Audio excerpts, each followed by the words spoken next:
Welcome to episode 25 of Military Veterans Podcast, where we talk to veterans to learn about their stories and experiences. And today we're joined by Philip Gillespie. How's it going, mate? You well? Yeah, doing good. Did I say that right?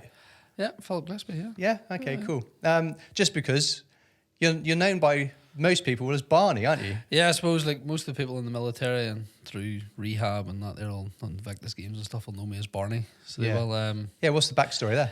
Yeah, it's a nickname, mate. It came from when I was at primary school. It's a bit of a stupid story, I suppose, but I think it's the same in England and that. They do like non-uniform days for charity and stuff like that there. I thought it was a non-uniform day. It wasn't a non-uniform day. I walked into school wearing... everybody thinks it's Barney the dinosaur. Right. But it wasn't, because I'm older than that. So it was Barney out of the Flintstones. Oh. Barney Rubble. Okay. Out of the Flintstones. So I walked in wearing like a Barney t-shirt with all like the Flintstones characters on it.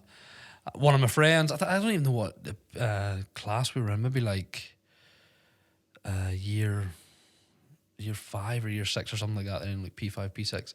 And I walked through the door, he shouted Barney, everybody in the class shouted Barney, and 30 odd years later it's still called Barney. That's just the way it is.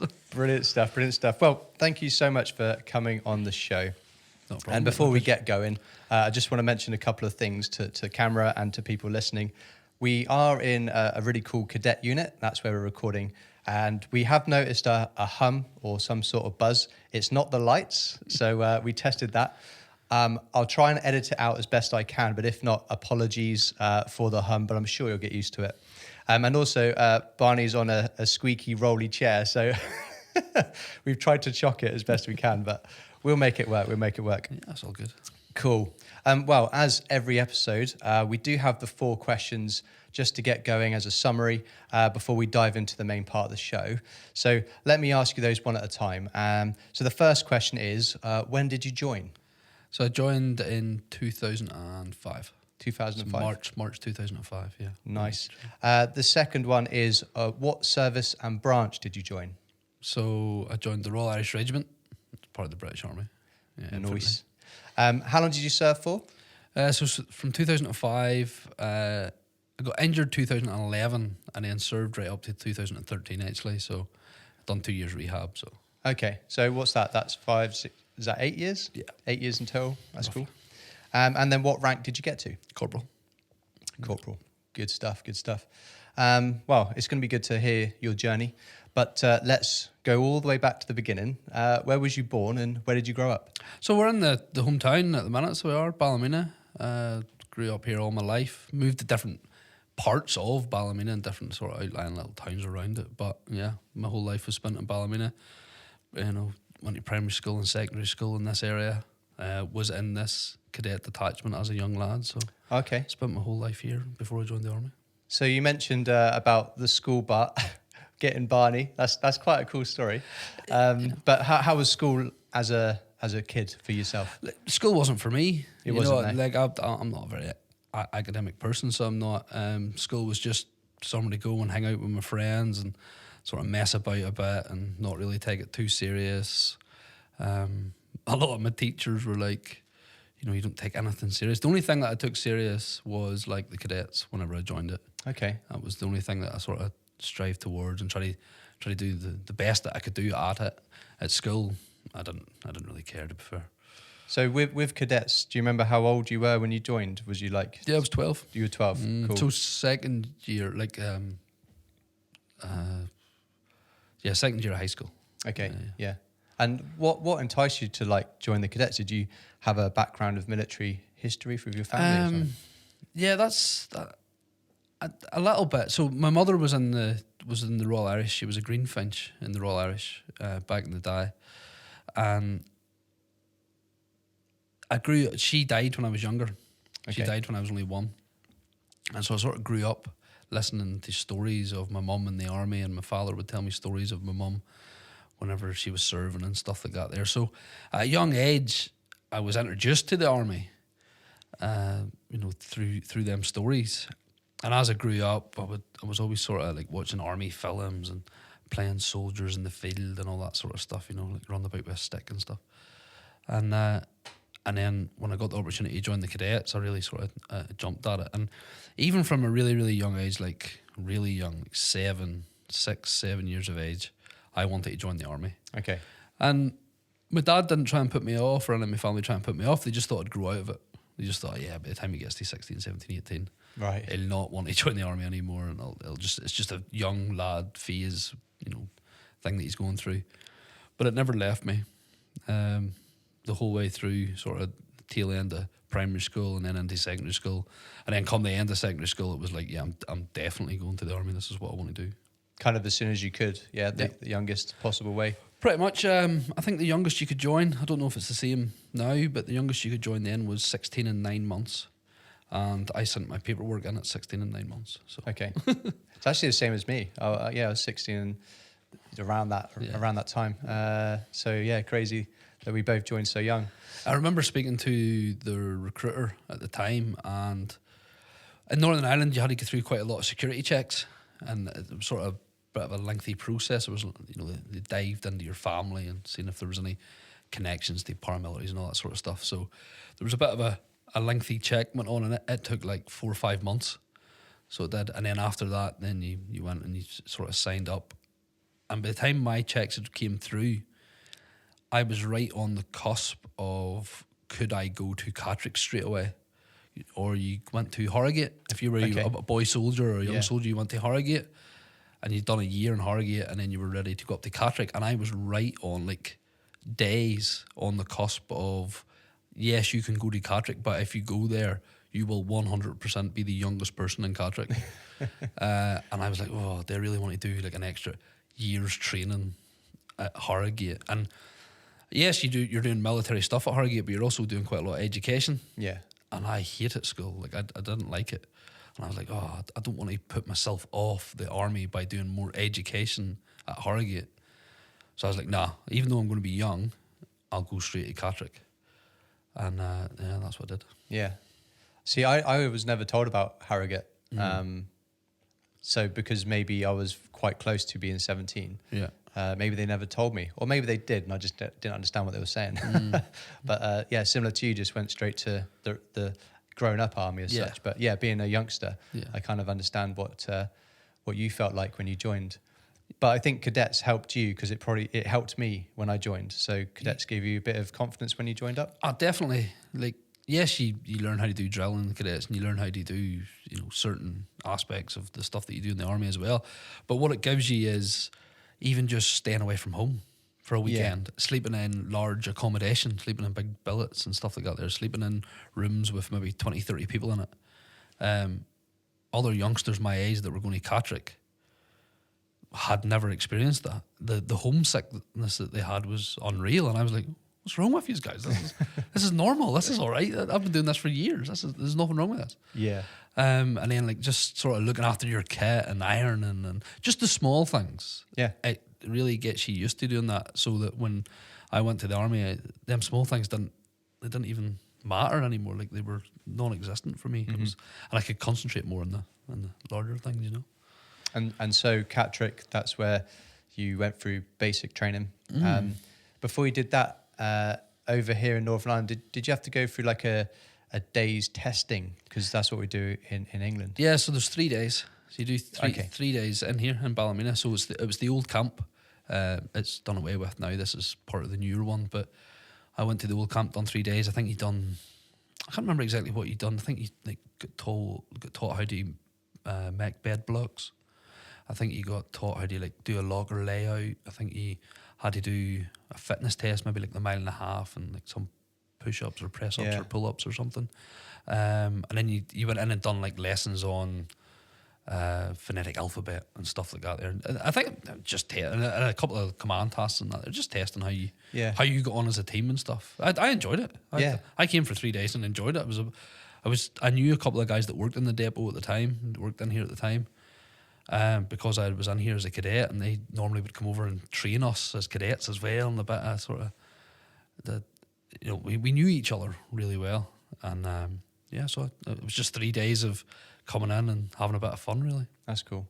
And so going over to Catterick, did they like fly you over, or did they have a minibus with a bunch of you to take you over to Catterick? No, there's a bit of a story there. So I joined along with a couple of guys that were in cadets with me as well, and one that was in Ballymena. No, sorry, one was in Ballymena and one was in Ballymoney, just a local town down the road, and they flew us across into Newcastle, and then the bus picks us up in Newcastle, drives us down to Catterick. But we had, I hadn't flew a lot before. Like I said, I was only I don't think I had turned 17 actually yet, or maybe just turned 17. And so I was like, oh, well, I don't know really much about flying or anything like that there. So went up the airport anyway, and we were sitting, and my father took us up, and he had bought us a beer in the bar, or they say buy, for your 6 months training and stuff. And we're sitting there, and we're drinking a beer, me and my mates, sort of a bit nervous, don't really know what to expect, all that sort of stuff. And there's obviously chatter going on over the airline, sort of tannoy and stuff. Yeah, flight to Newcastle boarding now. But we weren't really paying attention for some reason. I just hadn't been through an airport that often. And so that was all right. We missed our flight. We missed our flight. We had a beer. We'd had a couple of beers. We missed our flight. I was like, right. So then we had to ring up the guy that was going to pick us up at the minibus. So we had his number. They had sent a number across him, and Corporal, whoever it was, I can't remember who it was at the time, rang him up, says, look, we've missed our flight. Obviously, we didn't say we were in the bar. We said that the flight was delayed or something. I can't remember what it was. But so anyway, we got the next available flight. It was a few hours later. We got on the thing, got on the plane, went across. And I remember actually, I'll talk about that in a second, but I remember thinking on the plane, what I was going to sort of do. But anyway, we got there, and the guy had been waiting around in Newcastle for hours and hours and hours. He was raging. He was like, well, get on the bus, no dramas. So we're on the bus, drive down there. There's 40 or 50 people in our training platoon.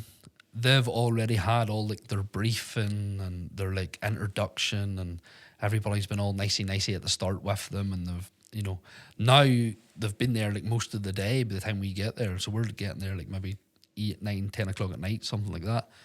We walk up into the lines, and there's just a line of people all getting their heads shaved. And I was like, I genuinely thought they only done that in the films. And so we walked up to the platoon sergeant. He was like, where have you been? Why were you late? I was like, we flew over from Northern Ireland. The flight was delayed. Da, da, da. He was like, right, get in that queue, get your head shaved. And I was like, all right, okay. I was just sitting there, literally, was only in Catterick 20 minutes, and I was getting my head shaved. I was like, this is a bit of shock of capture, this, isn't it? But then, yeah, you just crack on with it, and you get going with it. Yeah. What I was saying about the plane was a bit of a moment. So it was so I was sitting on the plane, and yes, my mates were there, but I wasn't really talking to them, because I was sort of thinking about the army and my career, and something. This is something that I'd wanted to do since I was 8 years of age, or 7, 8 years of age. And like I said, in school, I hadn't really applied myself. I wasn't really bothered. But I really liked the army, and I really wanted to do well in the army. I wanted to have a good career. I wanted to have a long career. I wanted to be known as a good soldier. So I was like, I'm going to go to Catterick here, and no matter what they ask me to do, because in school, the teachers to tell you to do something, I was like, yeah, whatever, I'm not doing that. I can't be bothered. I'm going out and whatever. And when I was on that plane, I remember thinking, right, whatever they tell me to do in Catterick, I'm going to do it. I'm going to do it 100%. I'm going to do it to the best that I can do it. And if that's not good enough, well, that's not good enough. That's just the way it'll be. But when I'm there, I'm going to give it 100%. Everything that I do, 100%. If it's make a bed, it's going to be 100%. If it's iron a pair of trousers, it's going to be 100%. And I'd done that for the whole 6 months that I was in training. And I was lucky enough at the end of it that they gave me best recruit. So they did. Nice. And which it doesn't really mean a wild lot when you get to battalion and stuff, but at that time when you're in Catterick, it's a big day, it's a big thing. So it is, and it's what everybody wants. And bearing in mind, I was in training with guys that were 27 years of age, 26, 25, 26, 27 years of age, older blokes, and I'm just turned 17. Yeah. So there was a massive age gap between a lot of people that I was in training with, and So, but yeah.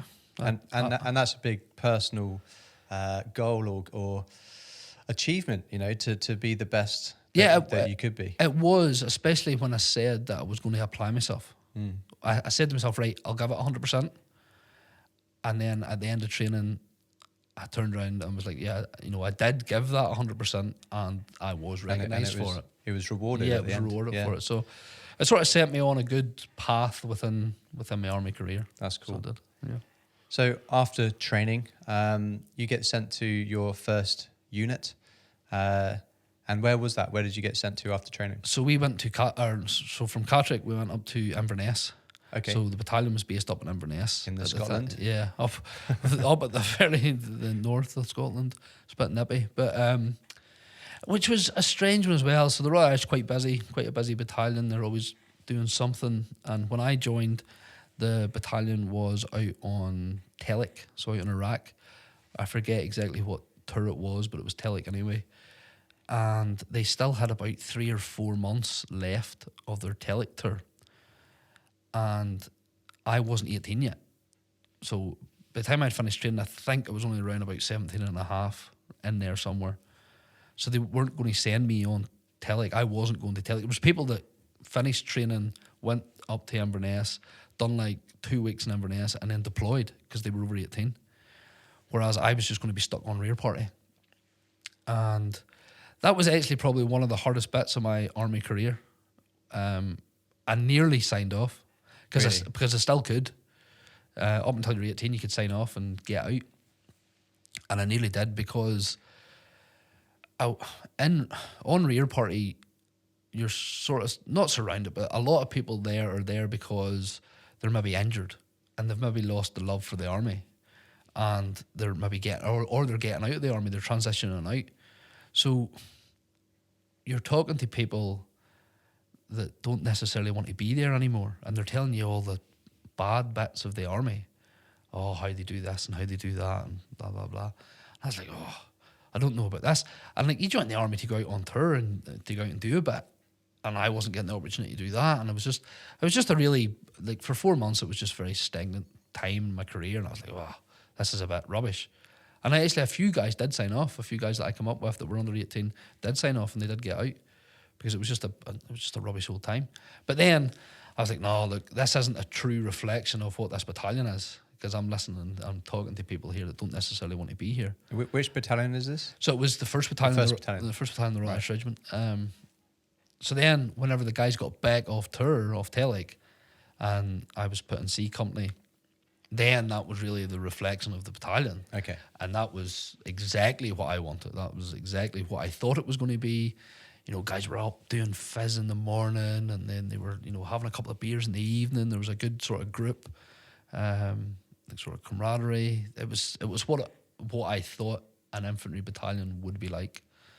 So then, yeah, after that, just cracked on with the career. Did they accept you pretty quickly and easily when you got there, being rear party, and then obviously when the main lot came back 4 months later, did they take you under their wing? Yeah, because they didn't really see me as rear party. They just seen me as a sprog, the new bloke. Okay. The new bloke, like, they hadn't seen any of these blokes. Actually, it was a little bit strange because the guys that I'd went through training with that had deployed because they were over 18, they weren't the sprogs anymore. So they went out to Iraq, out in Catterick, and when they got there, they were the sprogs. But when they came back, they had been in 4 months, and the blokes knew them. Yeah. Whereas then I was the sprogs, even though I had done training with these people and smoked the most of them. I was still the sprog. Do you know what I mean? Yeah. But yeah, it was what it was. You know what I mean? And then what was the kind of like next year or so after they came back from Iraq? Were they kind of getting ready to deploy again, or what happened there?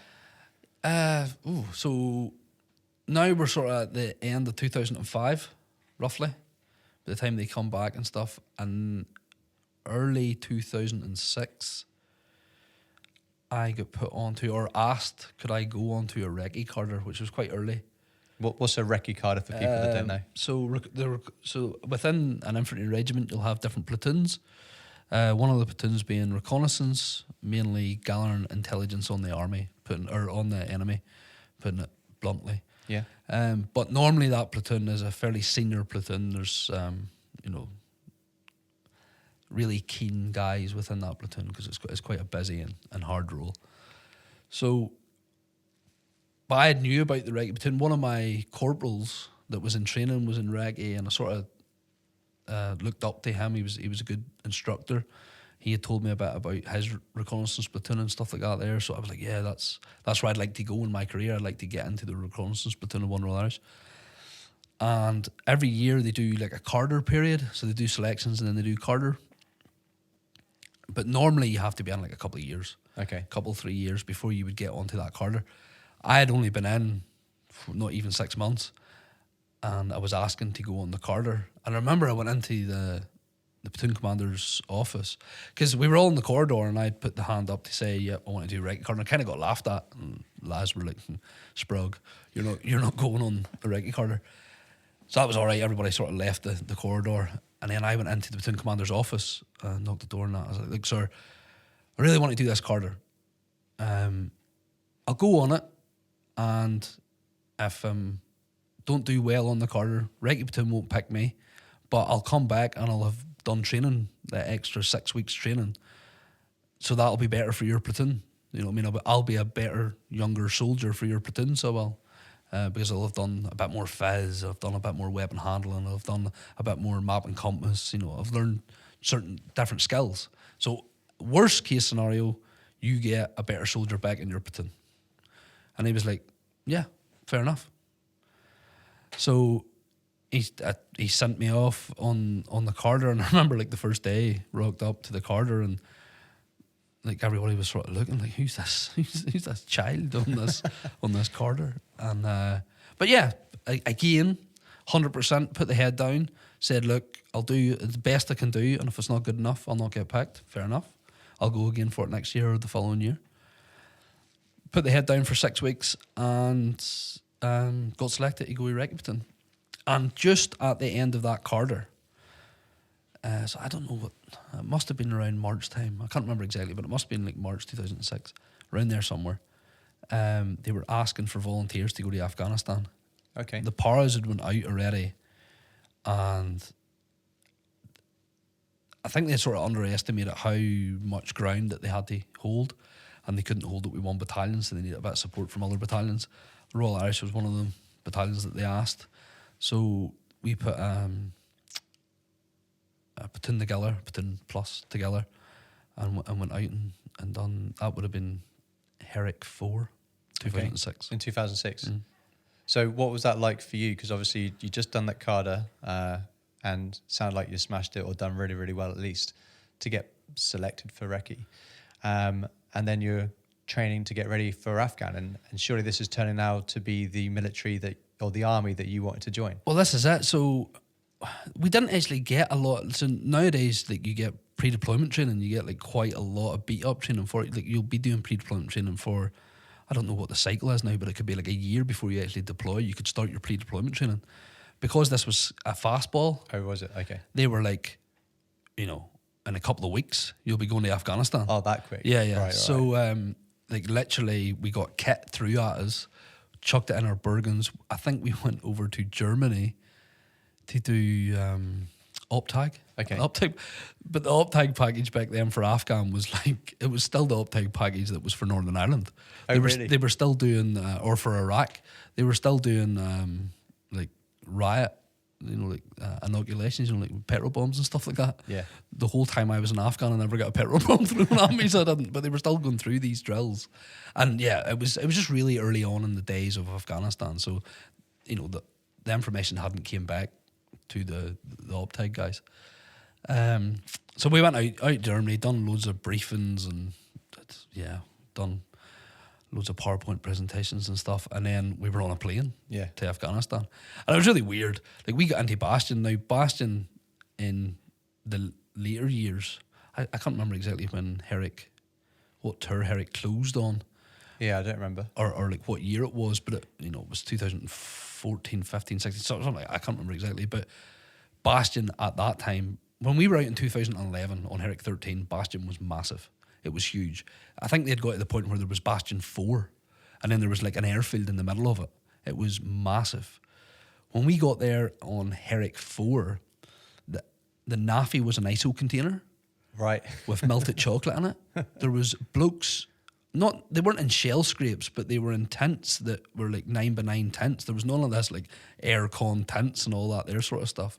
There was a bit of Hesco bastion around the place, but nothing like it was in the later tours. It was the camp was still being built as we got there.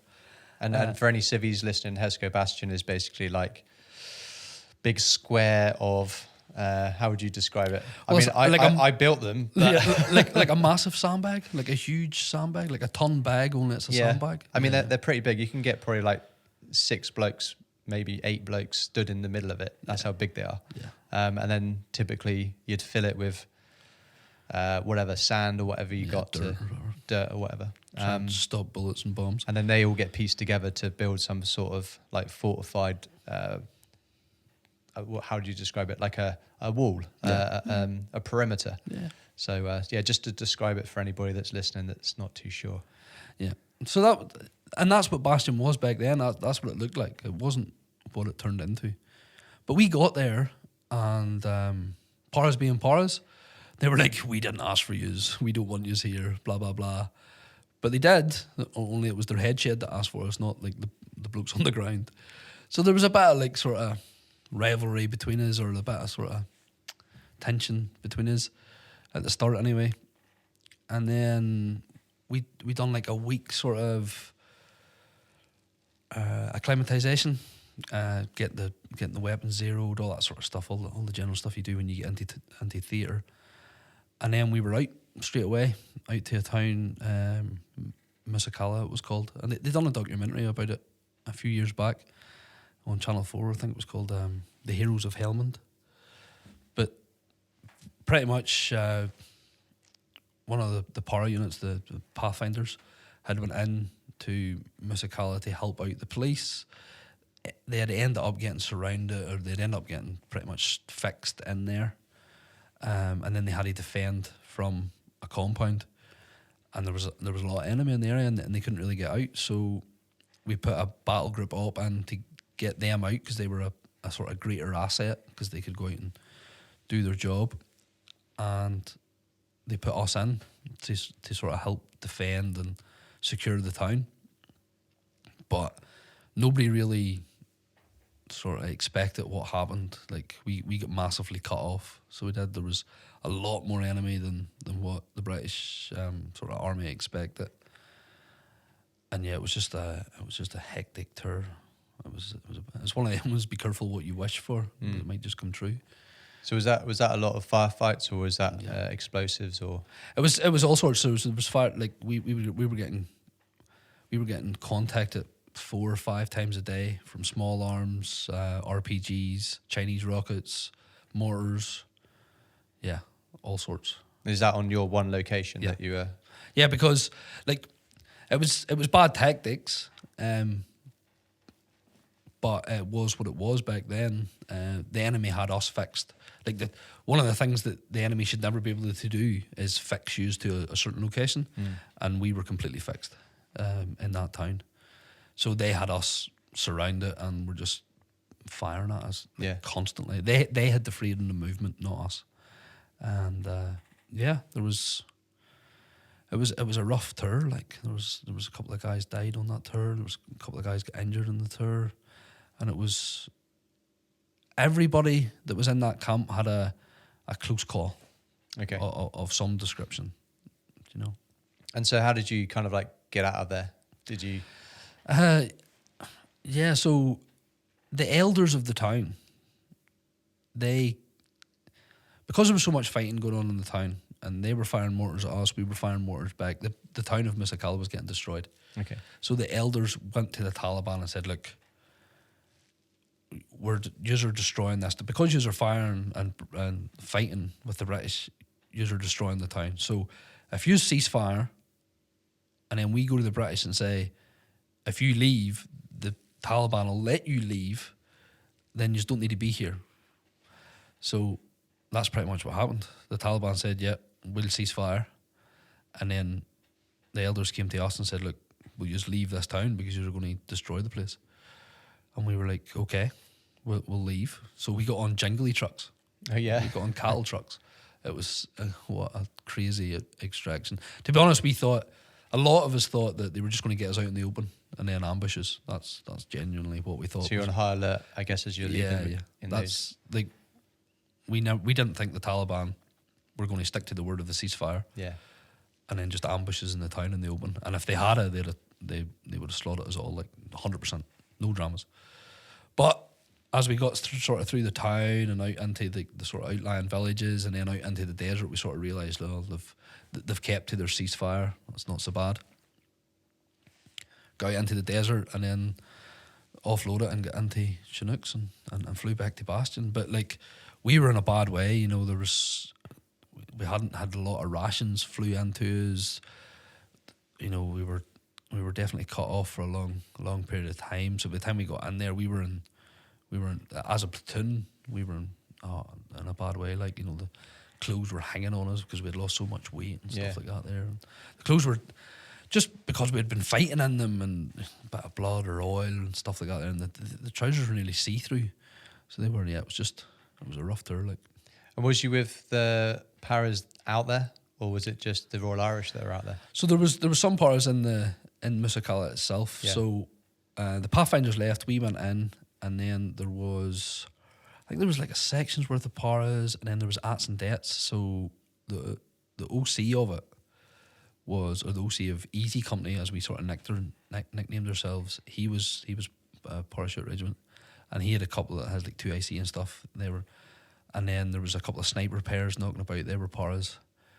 So yeah, there was, I can't remember the exact numbers of people that were in that compound. It was in and around 80, and maybe 20 of them were paras. So that's hopefully when they accepted you being there from that initial. Well, yeah. So by the time we got back into Bastion after we had not that anybody's flipping telling war stories or anything like, but by the time we had got back to Bastion, people had sort of knew.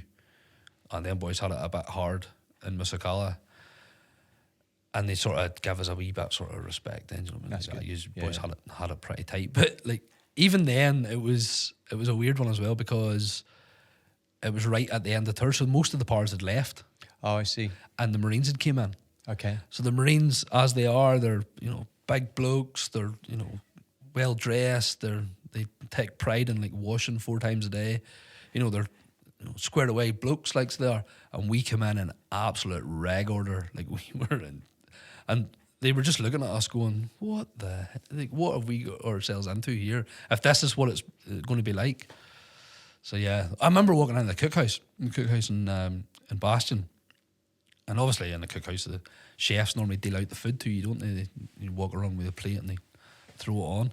All the chefs just turned the spoons round and just let us like feed ourselves, like, because we were bad.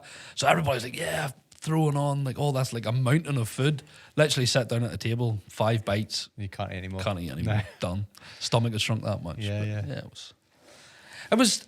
Don't get me wrong. It was baptism by fire. Like it was a good tour. It was what I wanted. You know, an infantryman wants to get about it a bit, wants the battle, and that's what we got. Yeah. And then you come back to Bastion, and I guess it's not much longer until you're heading back. Back to the UK. Yeah, so we done a couple of days in Bastion, and then we went up to Kandahar. Okay, you did, right? Done a couple of days in Kandahar, I think, and then they flew us to decompression in Cyprus. Okay, Bloodhound camp, which was a bit crazy, and then back to the UK. Yeah. So the decompression thing, that was actually my last tour, I think, was 0809, and I think they did it then. So it'd been on for a few years, but it's a weird experience going from essentially like a combat zone to Cyprus, which is where most people go on holiday, to try and like chill out and decompress. It was really, really strange. And later on, like I said, this was 2006, Herrick 4. So they hadn't figured out decompression yet. No. They hadn't figured out all that sort of stuff yet. So like they literally put us in a camp, locked the gate, and give us crates of beer. Yeah. That's what they did. Yeah. Later on, I know they put on like shows and stuff like that there, like comedy shows and it was like a two-can rule, and not everybody was, not then. Then it was like, here's all of the beer, sort yourself out. And we were like, all right, okay. And it was manic. It was just hectic. Yeah. Because they put us, there was, like I said, it was right at the end of the tour, so there was still some pars coming back. So they put all us in with a lot of pars as well, and it was just like, yeah, we're just going to have a fight. Let's just have a fight. Let's just get drunk and have a fight. That's pretty much what we've done. That's how it was, yeah. That's pretty much what we've done. So you're back from there. You're back to Inverness.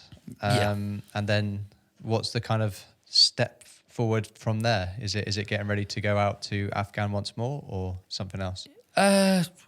So we moved then. We moved from Inverness down to Turnhill, down to Market Drayton, so just south of Liverpool. Oh, okay. All right. So we did, well, about an hour south of Liverpool. So that was like the sort of 2007 time. We sort of moved down there, 2007, 2008, in there somewhere. So was it a case of leaving kit in Inverness to hand over to someone else, or did you have to everything take it with you? Yeah, everything got took down with us. Really? Yeah, Wow. we left. We didn't leave anything in that camp. We took it all down. I was part of the rear party actually, because even though I'd been in Afghan and stuff, I was still quite young within the battalion. I was still only been in like a year or so. Yeah. You know what I mean? So I was still not necessarily the sprog, but I was still a young bloke within the battalion. So I got pinged to do rear parties, so just packing endless boxes of kit to move down to Turnhill. And then we got down to Turnhill, and then 2008 we deployed again. But we had done quite a lot of beat up for that 2008 tour, so the cycle had sort of started again then for pre-deployment training, and we had done quite a lot of it. We went to Catterick, or not Catterick, we went to Kenya. Okay. And done exercise Grand Prix, which is an awesome exercise. It's hard. Don't get me wrong, it's very hard, but it's a good exercise. What makes that good? It's just like the scale of it. It's just massive. Okay. It's you're covering serious miles, and you're really honing your skills, and you've got a lot of ranges out there, and you've got a lot of area where you can do a lot of live firing, and you can there's just a lot of stuff you can do out there that you can't necessarily do in the UK. Did you see a lot of wildlife? Yeah, got chased by an elephant. No. In the back of a Lanny. Yep. That was a pretty scary one. And at night time, we were doing a move through like a wooded area, and there was a lot of baboons. Oh, really? A lot. Like Are they pretty big? Mate, baboons are scary. Yeah? Yeah. I'd define anybody to like, they look all cute and stuff and zoos and like on the TV and that there, but you're up close and personal with a baboon, and there's loads of them, and they don't obviously like you being in their area, so they're shaking the trees. It was proper scary. And like on exercise, obviously you've got blanks, and then one bloke's got a mag of 5.56. But I don't think one round would stop a baboon. Like, I think it would take a couple of rounds, and it's night time and they're moving pretty fast, so like you'd have to be a fairly decent shot to get like 3 or 4 decent rounds into a baboon before he started eating your face off. Like, that's the truth. So yeah, They're pretty big. They're big. Yeah. Yeah. Oh, they're big. Like, and hyenas, I didn't realise hyenas will not come close to you right enough. As long as there's fire, as long as there's light, they'll not really come at you. But so say if you were sitting around a campfire, and just outside of the light, you just see eyes. Yeah, looking in at you. So obviously you've got night sights as well, so you look through the night sights, and hyenas are big. Like, they're properly built. What if we were like to think of a dog in the UK? Oh, like an Irish wolfhound, but like built at the front. Oh, right. Yeah, so Okay. that sort of size, height wise, Yeah. and back end sort of, but then really like muscular Wow. at the front. Yeah. No, they're big, like, but they don't come near you. But the baboon one, it was scary. So it was. And there was one of our guys, Huggy. He got swiped with something. I can't remember what it was, like some big cat, and he had knee pads on and took his knee pad off. No Said way. that that's how close he was in the bush. But yeah, but Kenya was hard, but it was a good exercise, and it got us really well prepared for the 2008 tour. Okay. The battalion was really strong in 2008 going out there. So that was Afghanistan again?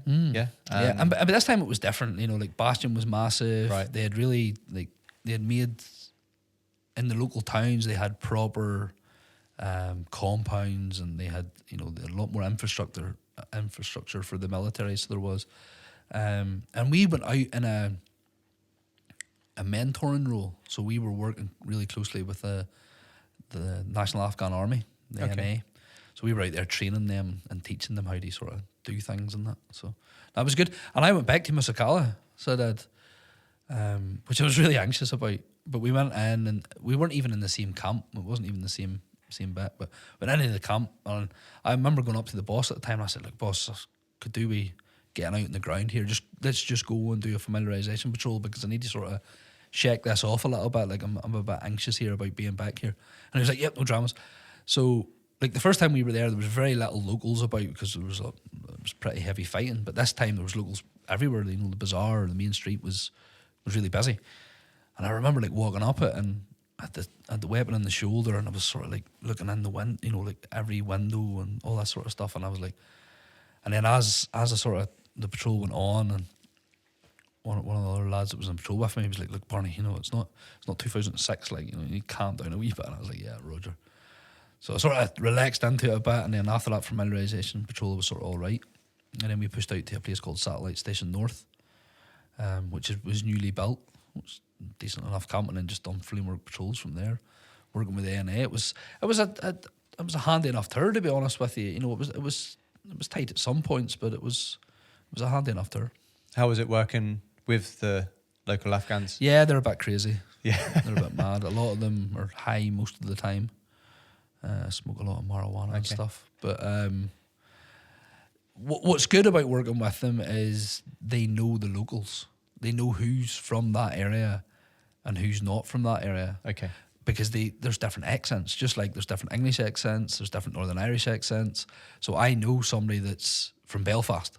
Okay. They know somebody that's not from Helmand province. And they really pick up on that really, really quickly. And they could pick up quite quickly on atmospherics. So like what was going on in the town, and was something off, you know, something wasn't quite right. So they could preempt things, like maybe an IED strike or an attack, if, you know, the sort of Chinese whispers within the town, and they could pick up on that quite well. Okay. So that was a good side of it. And then the bad side of it is just like it's like herding cats sometimes. they're a bit crazy. I was going to say, what it's like training them. Did they take heed of what you're saying, or like they pretended to? Right. Like they listened to you whenever you were doing the training, but then when you went out on the ground, they sort of done their own thing anyway. Oh, okay. Yeah. Because they were used to like mines. Like they've grew up with mines since they were weans, because like the Russians like mined that place like mad. So they were used to mines. Mines aren't that far away from IEDs. They were used to IEDs, so they had no fear. Like when it came to like they'd just go and, oh, there's an IED, and just pull that out of the ground. They didn't, you know what I mean? Which is good, like, because that's not good, but they have the confidence and the ability to do it, to be fair, because I never seen them actually pull one out and it go off, and the ability to do it, and it would mean that we wouldn't have to wait for 6 hours on somebody coming and clearing that bit of road. They would just, so there was benefits to working with them, but when you're in a fight, you sort of like, right, you sit over there and we'll just carry on with this. Yeah. Do you know what I mean? Talking of fights, was there still fights when you went out there? Yeah, it was still pretty kinetic. Okay. There was a few firefights. So there was not as much as when we were there in 2006. They had sort of, by that stage, in 2008, they had sort of learned that they weren't really ever going to win firefights. So they went to more sort of guerrilla warfare, putting in IEDs and Right. and stuff like that there. So was the biggest thing taken away from that tour? Was it working alongside the National Army? Or Yeah. Was it, yeah. That was the big thing that On stuck that tour. out for you. Yeah. Yeah. Did you have interpreters and everything like that working alongside you, or was the National Army quite good at English by then? They could, like, broken you know, yeah. they could understand you, and you could get your point across, that what you were trying to say, but there was interpreters as well. Yeah. Because they have ICOM, so Mr. Taliban speaking on his radio, they can listen in to them, what they're saying, and then they tell you what the Taliban's saying. So like, oh, there's a patrol coming, let's hit them with the big gun or something, you know what I mean? Yeah. And then you can kind of work out, oh, where are they watching us from? You know, what are they seeing? So where are they watching us from? And then you can sort of orientate yourself towards them and go and attack. That's them good or whatever. tactics. Yeah. Yeah. So it's good to have the terps out there. So